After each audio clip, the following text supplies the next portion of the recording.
Alright guys, so in the previous tutorial we uploaded our files in the markdown files as well as CSV files over here, and in this tutorial we will use these files to generate vector embeddings which are used to actually generate a context for your AI agent. Alright, so let's move forward now, and there is a tab over here called vector database. So I will click on this vector database tab and click on the new embeddings over here, and let's give it a name called Foodprint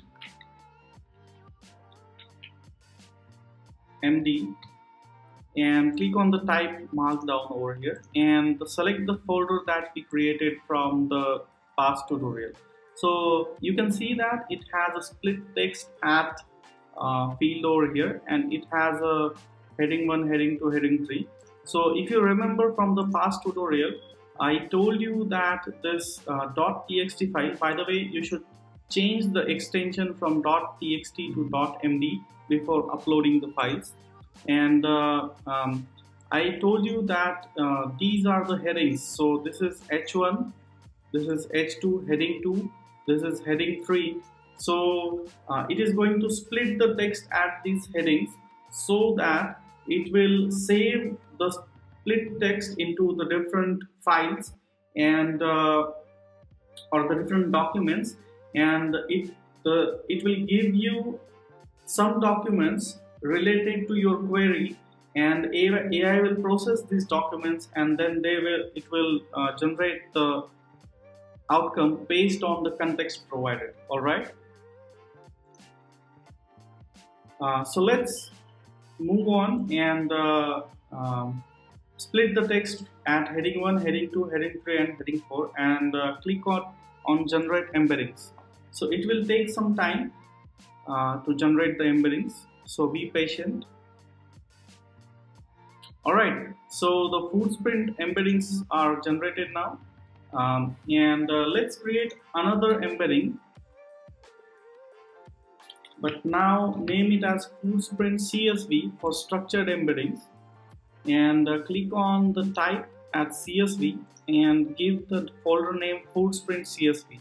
So these are for the structured embeddings over here, and click on the generate embeddings to generate the structured embeddings.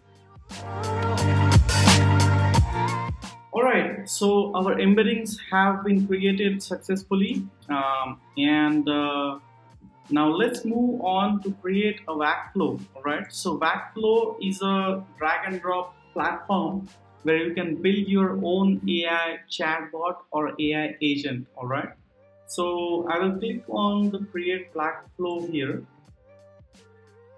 and let's name it something called